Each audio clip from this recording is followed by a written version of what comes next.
Welcome to Keeping the Hacker Out. Bienvenue dans Ne faites pas entrer le hacker.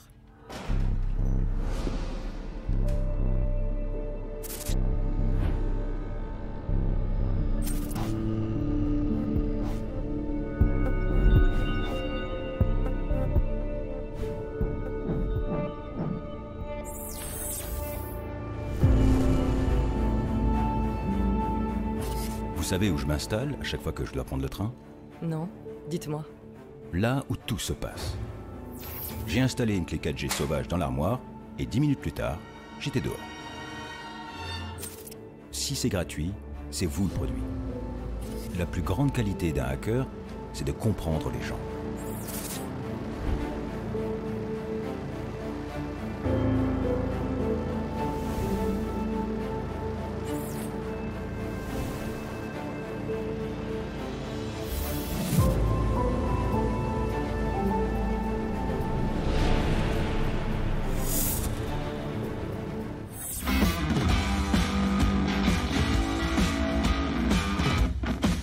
Nous avons souhaité récompenser cette campagne pour plusieurs raisons. La première, c'est qu'on a trouvé que c'était un dispositif de communication super original sur un sujet potentiellement assez rébarbatif qui est celui de la cybersécurité au sein d'une entreprise. Ils ont vraiment réussi à en faire quelque chose d'intéressant. Une autre raison qu'on tenait à saluer, c'est la qualité de l'exécution et du traitement graphique. Le rendu et le résultat est très pro, avec des codes qui s'apparentent un peu au reportage ou au cinéma parfois. Et voilà, c'était vraiment assez impressionnant. Et puis enfin, peut-être aussi le fait que avec cette série, ils ont réussi à créer du rythme et à tenir en fait la cible en haleine sur, voilà, encore une fois, un sujet qui potentiellement peut être un peu repoussoir de prime abord. Bravo!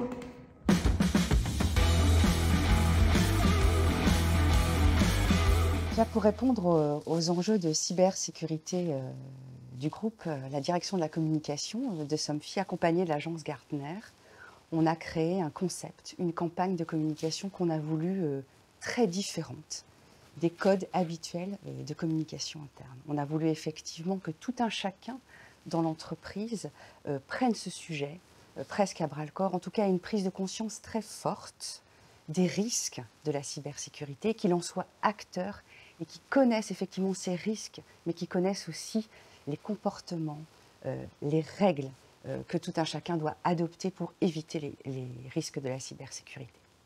Alors on a créé une campagne différente, je dirais décalée, presque disruptive. D'abord une campagne de contenu très fortement autour d'épisodes qui racontent des histoires et qui plongent effectivement le collaborateur dans un univers où il peut avoir une prise de conscience effectivement sur ce que sont les risques et comment il doit y répondre. Ensuite, une campagne très différente dans son univers graphique, thématique, très immersive, dans un univers de hacker qui permettait effectivement de rendre le sujet encore plus prégnant, encore plus sensible pour que chacun puisse se sentir concerné. Et puis enfin, une campagne aussi différente qui a utilisé nos canaux habituels et nos dispositifs de communication, bien sûr, mais des canaux différents au travers d'une plateforme de contenu dédiée et au travers d'un média que l'on utilisait pour la première fois chez Somfy, qui était le podcast, et qui nous permettait effectivement de sensibiliser et d'utiliser en fait, d'utiliser l'histoire, d'utiliser l'écoute de chacun des collaborateurs pour qu'ils se sentent encore plus plongés dans cet univers et encore plus concernés par le sujet. On a eu de très bons taux de retour sur cette campagne, qui est une phase 1 et sur laquelle il y aura une phase 2 prochainement, l'année 2022. On a eu de très bons taux de retour, meilleurs que d'habitude. Et sur cet aspect storytelling et podcast, c'est aujourd'hui des dispositifs et des médias que nous allons continuer d'utiliser en communication interne sur d'autres sujets forts pour le groupe.